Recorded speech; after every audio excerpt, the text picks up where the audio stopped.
Hey, my name is Casey Clapp and I'm an arborist and educator here in Portland, Oregon, and I run the podcast Completely Arbortrary, a show about trees and other related topics. And today we're going to talk about the Japanese cryptomeria, otherwise known as the Sugi or the Japanese cypress. I'm here talking with Nakamoto Forestry. I'm very excited.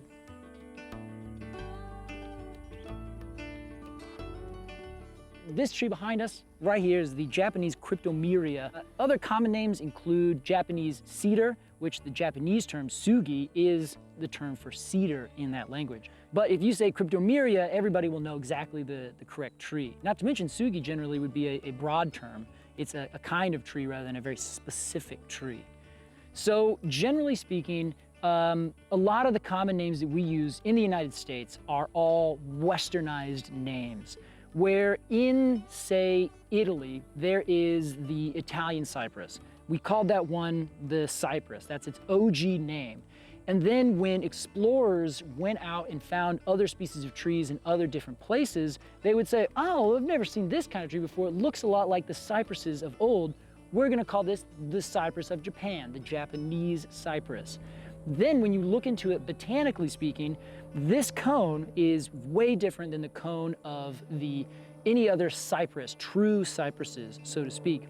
And that's how we do any of our botanizing in plants. We go off of the flower and the fruiting parts. But then when we actually talk about things person to person, not in any other language, we're just chatting about a tree, we have to use a term that makes enough sense. And that's like what you said, it's a colloquial term in that regard.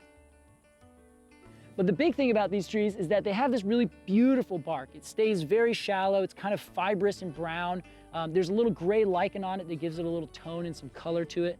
But generally speaking, these trees will grow out and make these very small furrow, strippy bark patches on them because that's what they do. They have to grow in such competition with the rest of the forest trees that they grow as tall and as fast as they possibly can. Famously, the mountainous areas of Japan are very similar to the mountainous areas of the Pacific Northwest. You tend to get trees that can do amazing things. So the Japanese cryptomeria that grow in Japan, and they grow to a size that's just outstanding. A lot of them have become a part of temples or shrines because they would see these trees and say, this tree, the spirit of it is absolutely like palpable, so they would leave that tree alone.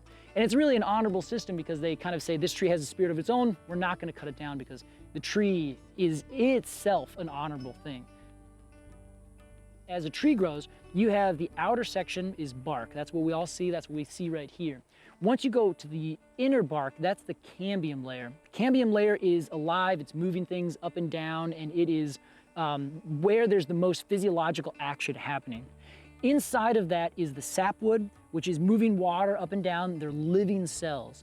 Inside of that is the heartwood. It's inert, it's not moving any water, it's not storing anything except for these tannins. So as the tree grows out and all the functional bits are all situated on the outside, it makes it so that the tree is now leaving itself vulnerable in the middle. So as this system moves out every year and puts on a new layer of cambium, those are the rings that you see. Each year it happens, the intersection is left alone and they pack it full of tannins. And they are insect resistant, they are decay resistant, and they give it that really dark color and that really intense smell. But inside the tree, they're not volatile because they're not exposed to air. So they just stay there, and as soon as a piece of fungus or a fungal filament or an insect bores into it, it's like, ugh, it tastes horrible. So if you fill it up with all these different extractives and these other chemicals, then it makes it so that it will survive and stay strong for as long as possible. When we people use it, we use those same properties, but we put it on the outside of our buildings. It makes it so that the same things that would bring this tree down as it's alive can help protect our houses if we use that wood to, basically take those properties and switch them over to use for a different property or different purpose, rather.